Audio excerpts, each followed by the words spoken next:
Hi guys, good morning. बहुत बहुत स्वागत आप सभी का 5th of Feb current affairs में। बहुत बढ़िया देश दुनिया की ताज़ा तरीन खबरें और जो भी आपके एग्जाम के लिए हैं वो सब हम इस सेशन में करेंगे। आइए शुरू करते हैं।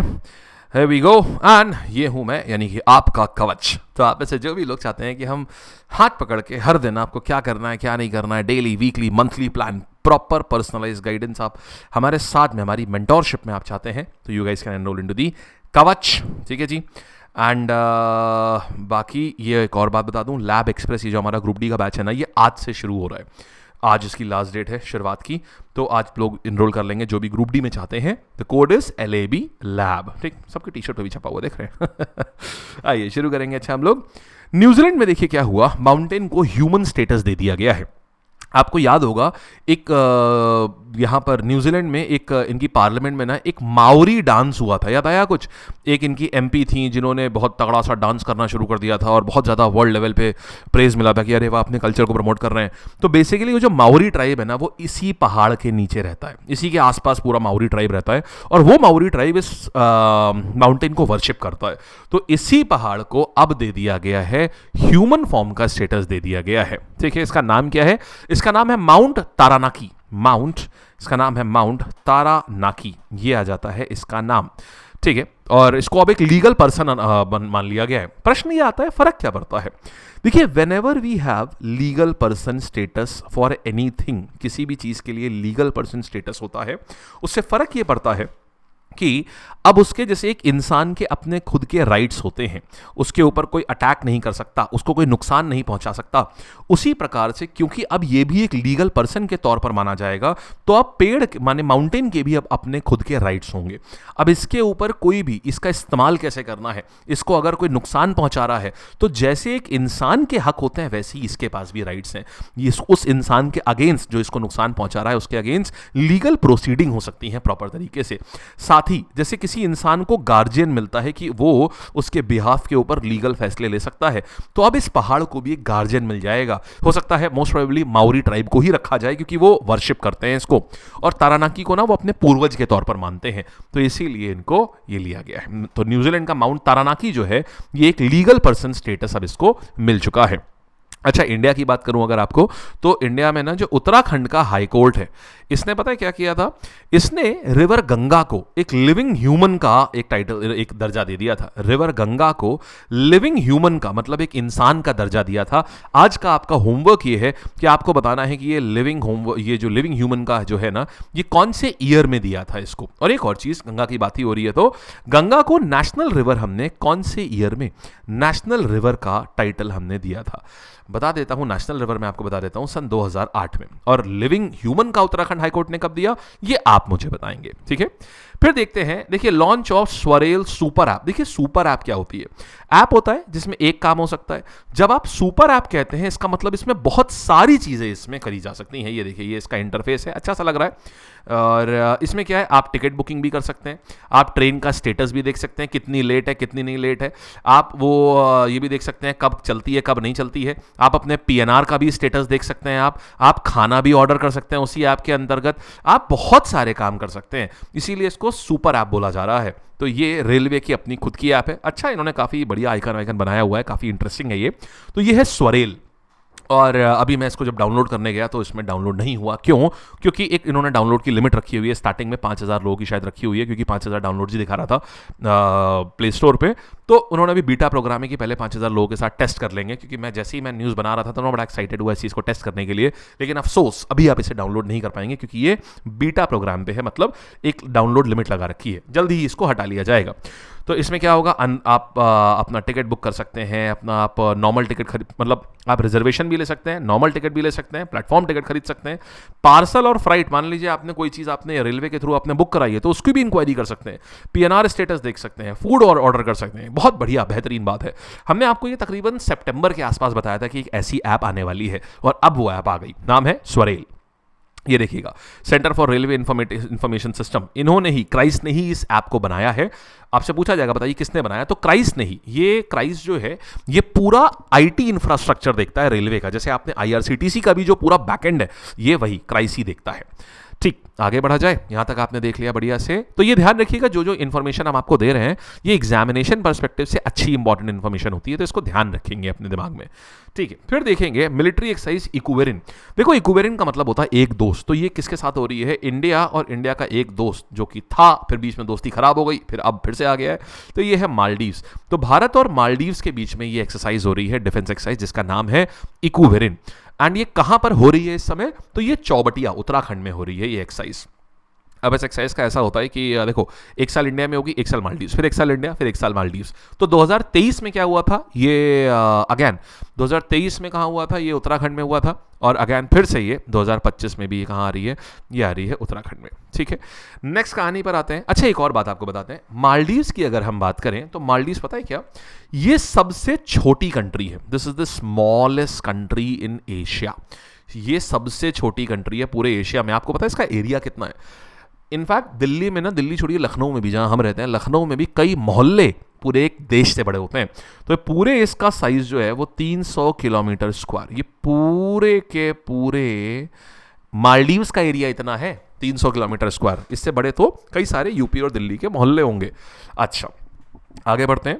तो ये 13th एक्सरसाइज हो रही है ये इनकी। नेक्स्ट कहानी पर देखते हैं हम लोग। फिर बियॉन्से जो है पहली अश्वेत महिला बन गई हैं जिन्होंने कंट्री ग्रैमी जीता है। तो कंट्री ग्रैमी क्या होता है?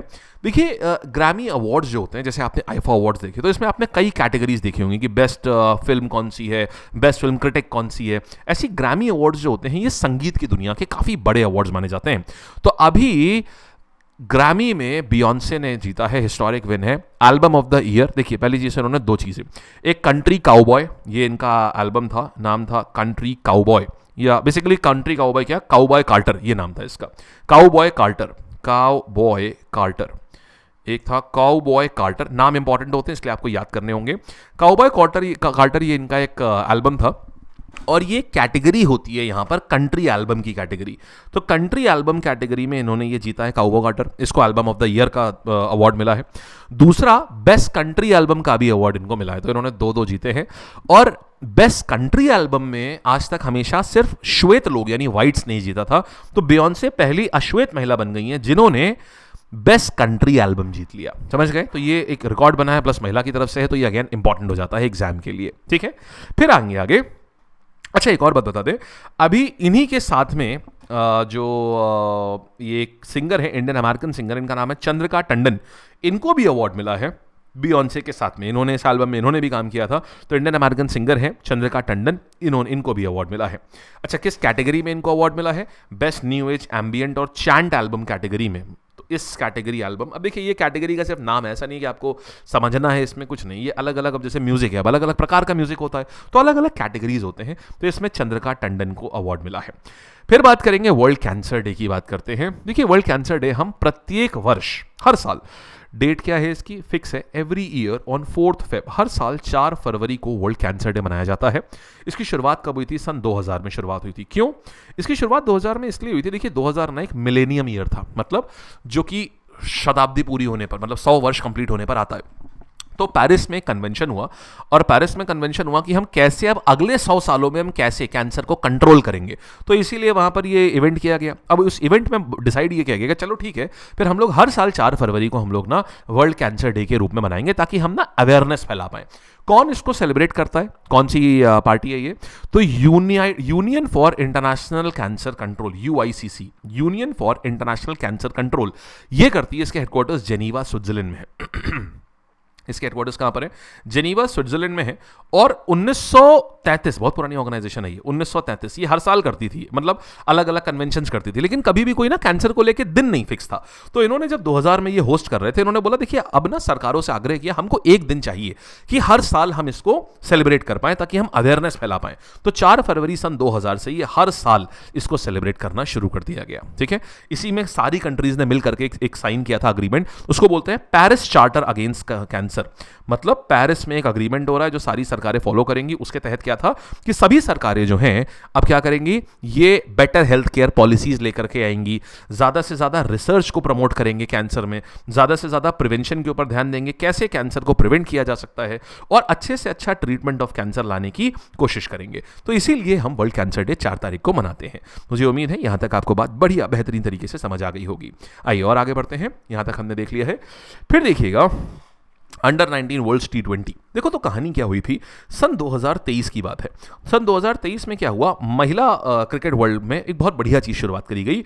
अंडर 19 माने जो हमारी यंग क्रिकेट टीम है, अंडर 19 का T20 चैंपियनशिप की शुरुआत करी गई। बोले ना कि हम ना ये हर 2 साल में करेंगे। तो 2023 में पहला इवेंट हुआ, 2025 में इसका दूसरा इवेंट हुआ। तो जब 2023 में इवेंट हुआ ना, तो हमारी जो यंग विमेन टीम थी, इसने इंग्लैंड को पछाड़ के सबसे पहला स्थान प्राप्त किया। मतलब उस समय भी इन्होंने जीता था। और बेस्ट पार्ट सुनिएगा, इंडिया वर्ल्ड चैंपियन बन गई है दूसरी बार। माने 2025 में जो भी हुआ है, तो अंडर 19 विमेन्स टीम में T20 चैंपियन कौन बना, अगेन। अब की हमने किसको हराया, इस बार हमने एक दूसरी पार्टी को हराया है, और वो दूसरी पार्टी कौन सी है, साउथ अफ्रीका।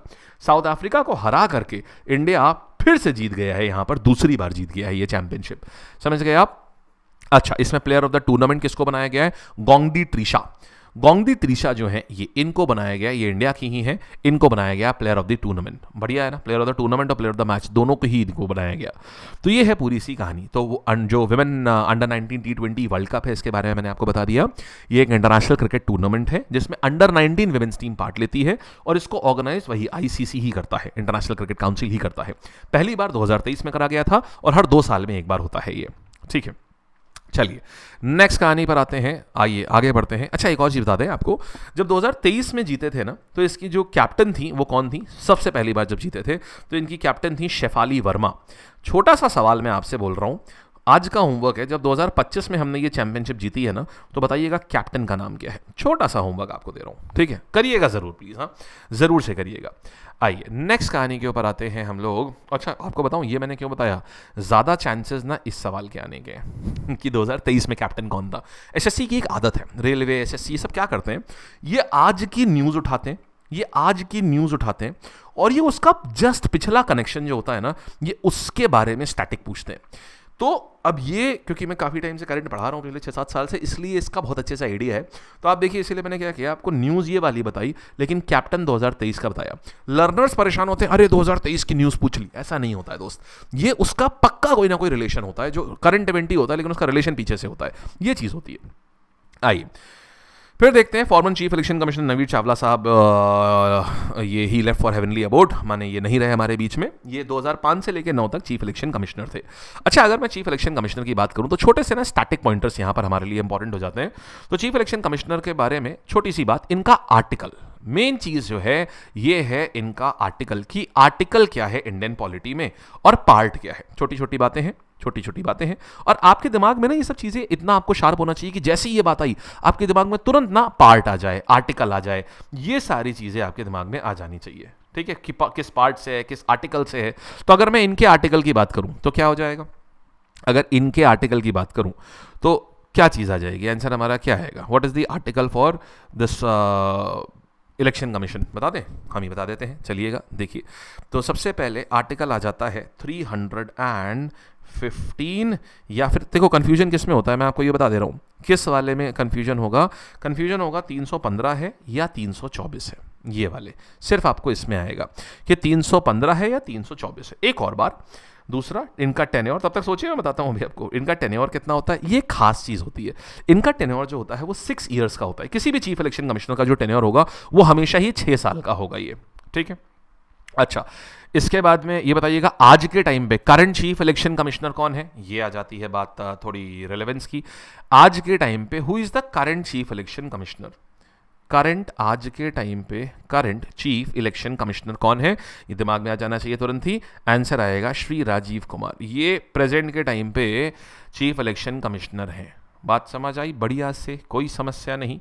आइए, वेरी गुड। अब छोटा सा आप ही के ऊपर छोड़ दे रहे हैं, आर्टिकल इन दोनों में ही कंफ्यूजन होता है, आर्टिकल कौन सा आएगा। मुझे पता नहीं ऐसा क्यों लग रहा है कि आप सोचेंगे अरे बाद में ऑप्शन में देख लेते हैं। देखो भाई, आर्टिकल 324 है। क्यों? क्योंकि ये आता है यूपीएससी और स्टेट पीएससी का, ठीक है। पार्ट आता है इसका 15 और आर्टिकल 324। आइए आगे बढ़ते हैं। ये टेलीग्राम है जिसके ऊपर आपको सारी इसकी पीडीएफ वगैरह जो भी हम देते हैं वो हम यहाँ पर देते हैं। आइए सवालात करते हैं। कौन सा माउंटेन है जिसको लीगल पर्सन रिकॉग्नाइज किया गया है?